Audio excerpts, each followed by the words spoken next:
বাসায় যেগুলো গাছ ছিল সেই গাছের আমগুলো কিন্তু শেষ হয়ে গিয়েছে। তাই হাজবেন্ড বলল চলো আম বাগান থেকে একদম ফ্রেশ ফ্রেশ আম, যেখানে গাছ থেকে একদম আম পেড়ে নিয়ে আসা যাবে সেখানে তোমাকে নিয়ে যাব। অনেক দিন হলোই যেতে চাচ্ছিলাম, সময় হয়ে উঠলো না, তো আজকে সময় হলো, আজকে বের হয়ে গেলাম আম বাগানে যাওয়ার উদ্দেশ্যে। হ্যালো এভরিওয়ান, আসসালামু আলাইকুম, welcome back to my new another blog. Masfiz অলডান ব্লগ থেকে মাসফির মম বলতেছি। কি অবস্থা সবার, কেমন আছেন সবাই? আই হোপ যে যেখানে আছেন ভালো আছেন, সুস্থ আছেন। ব্লগটা শুরু করলাম বৃহস্পতিবার বিকেল থেকে। বিকেল বেলা ঘুম থেকে উঠে ফ্রেশ হয়ে হাজবেন্ডকে নিয়ে চলে যাচ্ছি আমের বাগানে, কারণ আম নিয়ে আসবো।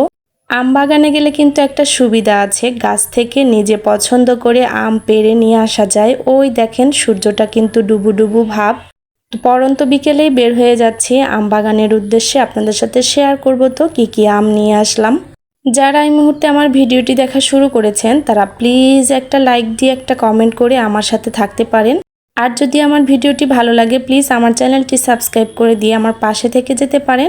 যারা এই কাজটি অলরেডি করে রেখেছেন তাদেরকে জানাচ্ছি অসংখ্য অসংখ্য ধন্যবাদ।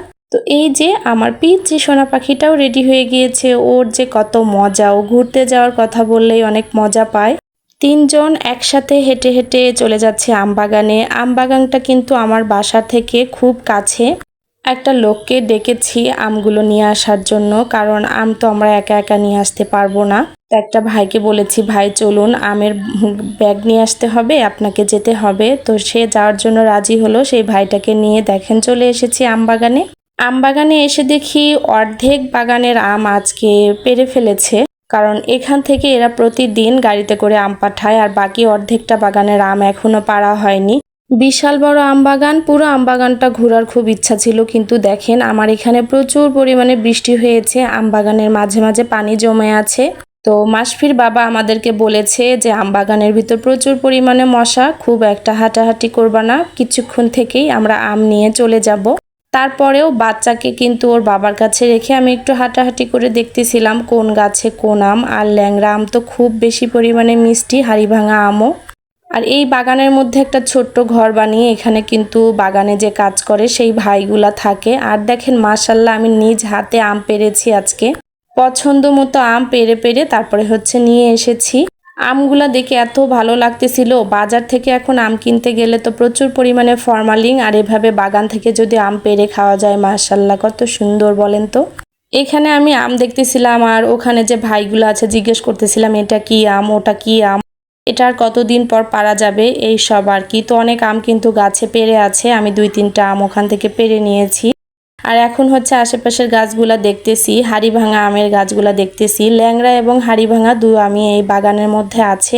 বিশাল বড় আম বাগান, আর এই আম বাগান থেকে দেখা যায় আমরা প্রতি বছরই অল্প স্বল্প আম কিনি, বা যতটুকু দরকার ততটুকু কিনে আমরা কিন্তু খাই। প্রত্যেকবারই এই বাগান থেকে আম নেওয়া হয়। মাশাল্লাহ কত সুন্দর। আম কেনাকাটা শেষ হলে তো ওর বাবা বলল যে চলো সামনের দিকে একটা ছোট্ট আম গাছ আছে, ওই গাছের আমগুলা প্রচুর মিষ্টি, ভাইটা নাকি বলেছে। তো ওখান থেকে গেলাম একটা আম ছিঁড়ে, গাছ পাকা আম কি আর খাবো। তো এইখানে একটা গাছ দেখতেছিলাম, এই গাছের আমগুলা ছোট কিন্তু এত পরিমাণে মিষ্টি ছিল এই আমগুলা। তো ওই দিকে কিন্তু আম মাপামাপি শেষ, এই দেখতে পাচ্ছেন এখান থেকে আমরা অনেকগুলো আম নিয়েছি, প্রায় 15-20 কেজির মতো আম নিয়েছি। এগুলো খাওয়া শেষ হলে পরে কিন্তু আবারও এসে আম নিয়ে যাব, ততদিনে আম এখানে থাকবে। কিছুদিন পর পর এখানে আম পেড়ে তারপরে সেল করে। তো এখানে আমরা আম নিয়ে এখন বাসায় চলে যাচ্ছি। এই দেখেন বাসায় চলে এসেছি আম নিয়ে। আমগুলা নিয়ে আসলাম, কারণ অতিরিক্ত পাকলে একসাথে এত আম খাওয়া যাবে না। অল্প করে নিয়ে এসেছি, একটা একটা করে পাকবে আর খাবো, পরে শেষ হলে কিন্তু আবারও নিয়ে আসতে পারবো, এই জন্য খুব বেশি পরিমাণে আম নিয়ে আসিনি। এখানে আমি আমগুলা বের করে নিচ্ছি আর আপনাদের সাথে শেয়ার করতেছি। দেখেন এটা কিন্তু ল্যাংড়া আম, আর এরপরে যেটা ঢালবো সেটা কিন্তু হাড়ি ভাঙা আম। দেখেন কত সুন্দর গাছ পাকা আম, আর খেতেও মাশাল্লাহ এত মিষ্টি, এত মজা ছিল। আমের ভিডিও শেয়ার করতে করতে আপনাদের কাছে আবারও রিকোয়েস্ট করতেছি, যারা আজকে প্রথম এবং নতুন আমার চ্যানেলটি ভিজিট করেছেন, আমার ভিডিওর কোনো অংশ যদি আপনাদের কাছে এতটুকু পরিমাণ ভালো লেগে থাকে তাহলে প্লিজ আমার চ্যানেলটা সাবস্ক্রাইব করে দিয়ে আমার পাশে থেকে যেতে পারেন। আর পাশে থাকা বেল আইকনটি অবশ্যই ক্লিক করে রাখবেন, তাহলে সবার আগে নোটিফিকেশন পৌঁছে যাবে আপনার কাছে। আপনি আপনার সময় এবং সুযোগ মতো আমার ভিডিওটি যদি আপনার ভালো লেগে থাকে তাহলে দেখে নিতে পারবেন। তো এইখানে এই দেখেন ল্যাংড়া আমগুলো ঢেলে নিলাম আর একে একে করে সবগুলো আম পরিষ্কার করে বাতাসে রেখে দিব। যখন বেশি পরিমাণে একটু পাকার মতো ভাব হয়ে আসবে তখন এগুলো আমি ফ্রিজে ঢুকিয়ে রাখবো, কারণ বাইরে রাখলে খুব তাড়াতাড়ি পেকে যাবে যেহেতু অতিরিক্ত গরম আর একসাথে এতগুলো আম খাওয়া সম্ভব না। তাই কিছু আম আমি ফ্রিজে রেখে দিব, একটু পাকা পাকা ভাব হলে তখন এগুলো ফ্রিজে রেখে দিলে অনেক দিন পর্যন্ত খাওয়া যাবে। আম এগুলো পাকা, তো এগুলো আমি এখন কেটে নিয়ে আসি। এটা হচ্ছে পাকা আম, একদম এগুলো হাড়ি ভাঙা আম না। আমগুলো আমি ধুয়ে পরিষ্কার করে দেখেন কেটে নিয়ে এসেছি। মাশাআল্লাহ কি সুন্দর কালার, যেরকম কালার সেই রকম খেতে মজা এবং মিষ্টি। তো এখানে আমি আম কেটে সবার সাথে খাওয়া শেষ করে নিলাম। নেক্সট ডে সকালবেলা, এটা ছিল শুক্রবারের সকালবেলার ভিডিও। আমি কিন্তু আজকে 2 দিনের ভিডিও একবারে শেয়ার করেছি। যেহেতু আম কিনেছি, সকালবেলা দেরি করে ঘুম থেকে উঠে সিদ্ধান্ত নিয়েছি আম, দুধ, মুড়ি আর ছোলা দিয়ে নাস্তা করব। তার সাথে আমি ডিম সিদ্ধ করে নিয়েছি। যে কয়েকদিন আমার বাসায় আম আছে, আম, মুড়ি, দুধ এটা তো থাকবেই। আর এখানে আমি দুধটাও একটু গরম করে নিচ্ছি। আম, দুধ, মুড়ি দিয়ে খেতে আমার কিন্তু খুব ভালো লাগে। আম, দুধ, ভাত খেতেও আমার খুব ভালো লাগে। আর আমার বাসার সবাই কিন্তু এই আম দিয়ে, দুধ দিয়ে, মুড়ি দিয়ে খুব পছন্দ করে। যেহেতু বাগানের একদম ফ্রেশ আম, খেতে কিন্তু অনেক মজা।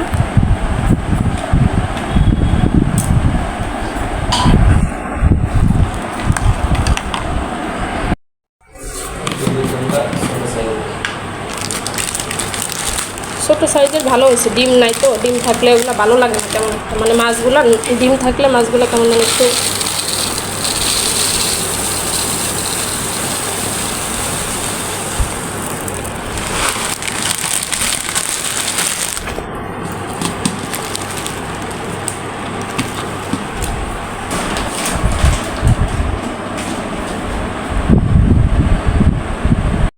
তো এখানে আমি একদম মুড়ি রেডি করে নিয়ে চলে আসলাম। দুধটাও কিন্তু ঠান্ডা হয়ে গিয়েছে। এখন হচ্ছে আম, দুধ, মুড়ি দিয়ে মেখে খেয়ে নিব সকালের নাস্তার জন্য।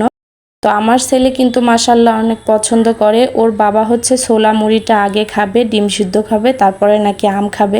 আমরা মা এবং ছেলে প্রথমেই আম এবং দুধ, মুড়ি দিয়ে খাওয়া শুরু করেছি। ডিম টিম ওগুলা সব কিছু পরে খাবো। মিষ্টি আম দেখলে আমার ছেলের মাথা তো পাগল হয়ে যায়। ও আম কাটা থেকে শুরু করে যে মা দেখি একটু মিষ্টি নাকি, মজা নাকি।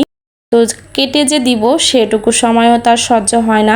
তো এখানে আমি দুধ নিয়ে নিচ্ছি। আম, দুধ এবং মুড়ি দিয়ে মেখে তারপরে সকালের ব্রেকফাস্টটা কমপ্লিট করব।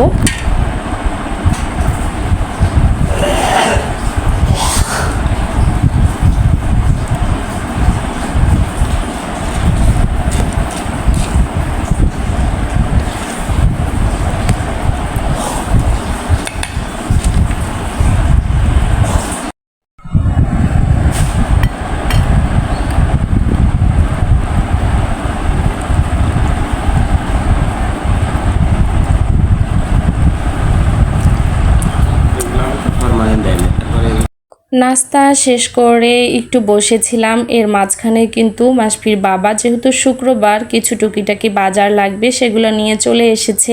বাসায় আলু, সবজি কিছুই নাই, তো ওইগুলা নিয়ে আসতে বলেছি, সব কিছু বাজার করে নিয়ে এসেছে। আজ যেহেতু শুক্রবার আর এই জন্যই মাছের বাজারটাও করে নিয়ে এসেছে। প্রতি শুক্রবারে আমার মাছের বাজারটা করা হয়। মাংস তো যখন তখনই নিয়ে আসা যায়, কিন্তু মাছ পরিষ্কার করার জন্য একটু সময় লাগে। আর শুক্রবার ছাড়া তো আমি একদমই সময় পাই না। হেল্পিং হ্যান্ড মাছ কেটে দিলেও বাকিটা ধুয়ে ফ্রিজিং করার দায়িত্ব তো আমারই থাকে। খুব একটা পরিষ্কার করে ধুয়ে দিলেও আমি পুনরায় ধুয়ে তারপরে ফ্রিজিং করি। তো এখানে আমি এখন মাছগুলা ঢেলে নিব, ঢেলে নিয়ে রেখে দিব। তারপর চাচি হচ্ছে এগুলোকে কেটে দিবে। তো আজকে এই যে ছোট ছোট সাইজের মিরকাগুলা নিয়ে এসেছে। এই মাছগুলো এত মজা, আপনারা দেখে থাকবেন ভিডিওতে। আমি কিন্তু এই মাছটা খুব বেশি পরিমাণে খাই। আর মাছগুলো একদম তাজা তাজা ছিল, তো এই জন্যই মাছগুলা মাশাআল্লাহ অনেক মজা ছিল। এই একটা মাছ একটু নরম দেখলাম, বাকি সব মাছগুলাই কিন্তু ভালো ছিল। এগুলো এখন কেটে ধুয়ে পরিষ্কার করে নিবে চাচি। ছেলের জন্যই বিশেষত মাছ নিয়ে আসা, কারণ ছেলে আমার মাছ ছাড়া একদমই ভাত খেতে চায় না। এর মাঝখানে দেখেন মাছ কেটে ধুয়ে পরিষ্কার করে নিয়েছি লেবু এবং লবণ পানি দিয়ে। আর এখন আমি হলুদ, লবণ এবং একটু মাছের বাটা মশলা, আদা, রসুন সব কিছু দিয়ে একটু মেখে তারপরে পানিটা ঝরিয়ে আমি ফ্রিজিং করে রাখবো। এভাবে মাছ ফ্রিজিং করে রাখলে মাশাআল্লাহ মাছের মজা স্বাদ সব কিছু বজায় থাকে।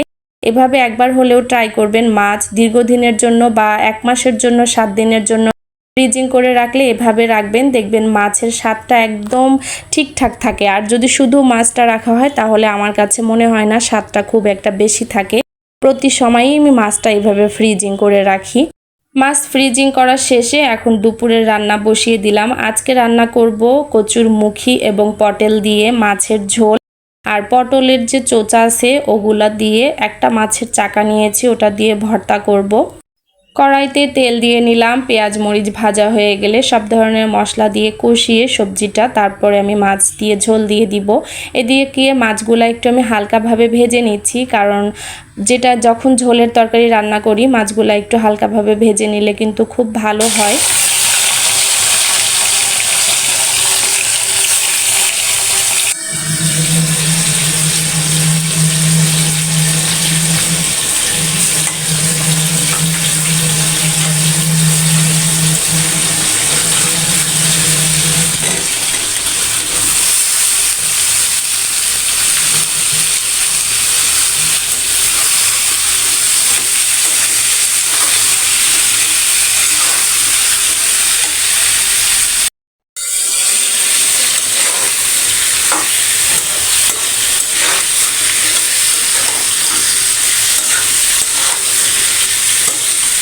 মাছের তরকারি সব ধরনের মশলা দিয়ে কষিয়ে নেওয়ার পরে একটু পানি দিয়ে দিলাম, তারপরে মরিচ গুঁড়া দিয়ে এটাকে একটু ভালোভাবে কষিয়ে নেওয়ার পরে যখন কষানো কমপ্লিট হয়ে যাবে তখন এটাতে ঝোল দিব। আর ঝোলটা বলক উঠলে আমি মাছের ভাজা চাকাগুলা দিয়ে দিব। এখন একটু ঢেকে দিব। কষানো হতে হতে আমি এই দিকে দেখেন প্রিপারেশন নিয়ে নিচ্ছি পটলের চচা দিয়ে যে মাছ ভর্তা করব। তার জন্য পটলের চচাগুলো আমি ধুয়ে বেছে নিয়েছি, রসুন কুটে নিয়েছি, পেঁয়াজ কুটে নিয়েছি, কাঁচামরিচ ধুয়ে নিয়েছি। এগুলো আমি সুন্দরভাবে ভেজে তারপরে পাটায় পিষে ভর্তা করব। এখন এই যে তেলের মধ্যে সব কিছু দিয়ে হালকাভাবে ভেজে নিব, তারপরে এটাকে ভর্তা করব।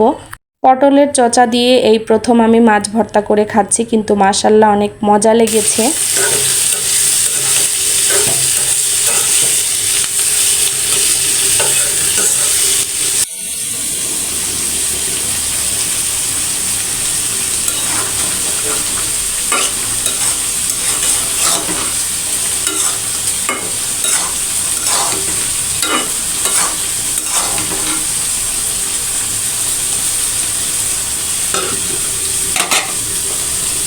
তরকারিটা কষিয়ে নেওয়ার পর আমি এই যে ঝোল দিয়ে দিয়েছি, আর ঝোলটা ফুটে উঠলে এখন সুন্দরভাবে মাছগুলা দিয়ে তারপরে ঝোলটা টানার পরে তরকারিটা কিন্তু আমার হয়ে যাবে।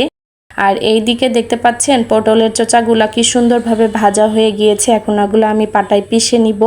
আর পাটায় পেশার আগে আমি এখন ভাতটা বসিয়ে দিব। আমি একসাথে অনেক রকমের কাজ করি, কারণ আমি রান্না বসিয়ে দিয়েও দেখা যায় রুম গুছিয়ে নেই, কারণ চাচি শুধু রুমটা মুছে দেয় আর আমি পুরো রুমটা ডিপ ক্লিন করে গুছিয়ে দেই প্রতিদিন।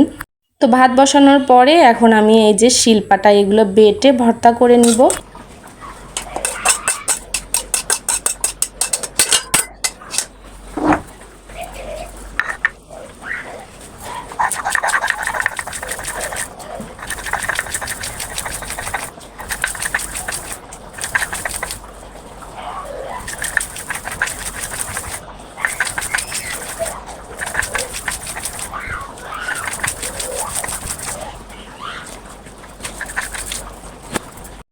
আর এদিকে উঠে দেখলাম যে আমার এই যে তরকারিটা মাশাআল্লাহ হয়ে গিয়েছে। এখন তরকারিটা আমি অন্য একটা পাতিলে রেখে তারপরে হচ্ছে বাকি ভর্তাটা করে নিব।